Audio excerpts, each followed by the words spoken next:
5 important lessons that saved me from poverty. This is part 2. I've already done part 1. Those of you who follow my content, I told you I came from a very poor background, and I knew for a fact that if I don't do anything better to change the situation I was facing, there is a high chance that I'll also end up being poor. And I started learning. I've already shared with you the first 6 things I learned. Today I'm going to share with you the next 5 things that I learned that saved me completely from poverty. So if you are also facing the same challenge, if you also come from a poor background, you also don't know how to navigate your life, you are confused, you don't know where life is leading you and all that, you want to be saved from the line of poverty, this message is for you. There are 5 key things that I learned next when I decided to change my life. The first thing is that I changed how I interpret events that happens in my life. Most especially, I changed interpreting events in my life from negative to positive. Let me give you an example. Assuming you have a son, right? And I also have a son. Your son and my son, they are both friends. They went out one day with their ice creams in their hands, walking as best friends, and a huge wind came and blew away their ice creams. So they lost their ice creams to the wind. Both of them were sad. Your son came home to complain to you. My son also came home to complain to me. So your son came, Daddy, I went out with my friends today and I had this ice cream. I was eating ice cream and a huge wind came. It blew away my ice cream. And your son began to cry. And you go down on your knees and you tell your son, don't worry, don't cry. You see, the wind that came saw that your ice cream was too small. That is why it was able to carry it away. So do you know what? Whenever you are going to school and I give you money, save some. Tomorrow if I give you money, put some at home. So that when I take you to the mall next, you can buy a big ice cream. When you have a big ice cream, it is too heavy. The wind cannot take it away. And your son say, okay, daddy, I will save so that I can buy a big ice cream. And my son gets home to me. Daddy, I went out with my friend today and we were eating ice cream and a huge wind came and it blew away our ice cream and I lost it. Then I start, Masuka Baba, in the name of Jesus, in the name of Jesus. They don't want you to enjoy in life. You know ice cream is sweet and they want to take sweetness from your life in the name of Jesus. The devil is a liar. They want to take something sweet from your life. Any spirit, any family member, anybody who is envious of our life, in the name of Jesus, we come against it in the name of Jesus. We come against it. You see these 2 interpretations. Whenever your son goes out and he hears the sound of the wind, whether he has ice cream or he doesn't have ice cream, the wind will remind him to check himself. What is it that I have now that is too small that this wind can take away? Even when he grows, it will become a philosophy.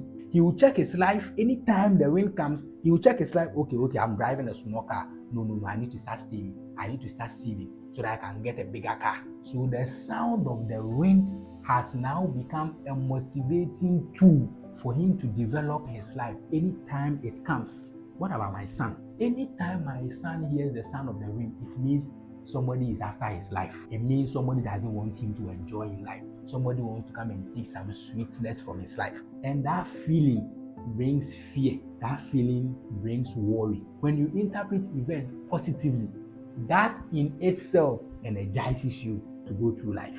If you interpret events negatively, that in itself demotivates you. Sometimes it gives you fear. That's first thing I learned. I learned to change how I interpret events that happens in my life, most especially from negative to positive, right? So that's the first thing I learned. The second thing I learned was that decisions are two-edged sword. Decision is like a sword that has 2 edges. This side cuts, this side also cuts, right? That's how decision is. So when you are using this side to cut, it means you have automatically rejected the other side. I realized early when I started learning to change my financial life that if I make a decision to become a doctor, it means I have automatically rejected to become a lawyer. So if you go to school to become a lawyer, it means automatically, subconsciously, you have rejected to become a doctor. Because you can't be a lawyer, a teacher, a doctor, a pilot all at the same time. The decision you are taking to choose this particular thing, that same decision also means that you are rejecting other things. So this is what I learned. I learned that I now have to make sure that what I'm choosing will help me more than the ones that I'm automatically rejecting. So if I'm choosing to be this, I'll make sure that all the options that I have, this is the best thing that can help me. I will make sure that those that I'm rejecting are not better than what I'm choosing. So I started taking care of what I spend my money on. So quickly I was able to choose whether I should spend my money on a woman's birthday, Valentine's Day, and all that, or I should pick a course on Coursera or other social platform and learn. It was easy because if you get money and you want to do Valentine's Day and birthday, whatever you want to be buying iPhone, it means that that single decision you have taken with your money, you have rejected online courses, you have rejected books, you have rejected things that will help you, you have rejected investment, you have rejected savings, you have rejected so many things. So you now ask yourself what you are choosing versus what you are rejecting automatically. Which one will help you? That's what I learned. I think this is simple. The third thing I learned was that I learned to see my life as a business. I learned to see my life as a business. And I want you to understand that whether you are aware or you are not aware, you are already in a business with your life. So it's either you are gaining every day or you are losing every day. And where I learned this from was how I used to use my data. I'll buy airtime from MTN and I'll just be online scrolling on social media, things that won't add anything to my life. And I realized that wait, all these people that I use my data to watch, they are content creators. They are content creators. And in content creation, is two things that I do for them. If I continue to watch them, one, I'm going to make them more popular because they will be getting more views. Then out of their popularity, ambassadorial deals will chase them. Then they will become rich eventually. So there are two things that I'm doing for people I watch. I make them rich, I make them popular. Two, it is not only the content creator that is benefiting from the data I bought or the airtime I bought. MTN as a telecom network also benefit because they are here for business. So if I buy data, they make profits, right? And I realize that it's not only MTN that also benefit because MTN is operating in Ghana, they pay taxes to the government. So the government also benefits from my money. Oh, okay. And I also realize that whenever I'm watching these people's content, I see adverts from people who have businesses. Then they want to advertise for other customers to see. So the people they are showing their adverts to me, the more I'm seeing this advert, the more their businesses will be going on because they advertise to me. Later on, I'll buy from them. So that business owner is benefiting from my single airtime I bought. The content creator is benefiting from my single airtime I bought. MTN as a company is benefiting from my single airtime I bought. Ghana government, who didn't do any work for me, is also benefiting from the airtime I bought. Then me, the one who uses money to buy the airtime, I'm not benefiting anything. Oh, this is a bad business. This is a bad business. So I said, okay, how do I begin to make profit for my business? That is my life as a business. And I said, it's simple. If I'm going to use my airtime to watch you as a content creator, for you to be popular and eventually be rich, I have to make sure you are giving me something of value that I can use to improve myself so that I can also get the money I used to watch you back. So I stopped watching unnecessary content. I'll be watching podcasts, people who are sharing real value. I'll be watching only good content on. So whenever I come online, I'm looking for only good content to consume. So the days that I watch something outside learning, yes, it's not every day that you learn, you always be online learning. So the day let's say I watch soccer or I watch a movie, I make it up in the form of watching 4 podcasts. So if I watch one football match, I'll watch 4 podcasts in return. So that's how I used to repay myself. So I make sure that I'm not running at a loss. I'm not running at a loss. My life is a business. The fourth thing that I learned was that I learned to build bigger expectations. I learned to build bigger expectations. Let me give you an example. Assuming we are both training on a pitch, we are both in a space, we are training on a pitch, and you have been promised, right? You are looking forward to join the national team to go to the upcoming World Cup, and I don't have that chance. Nobody has told me that, hey, Usu, if you train hard, we are going to select you as part of the national team. Nobody has told me that, but you have been told. So you know that if you train hard, you are going to be selected for the national team. When both of us, me and you, are training at the same time, who do you think will be more serious? It is you. Because you have a bigger expectation. There is something awaiting you, right?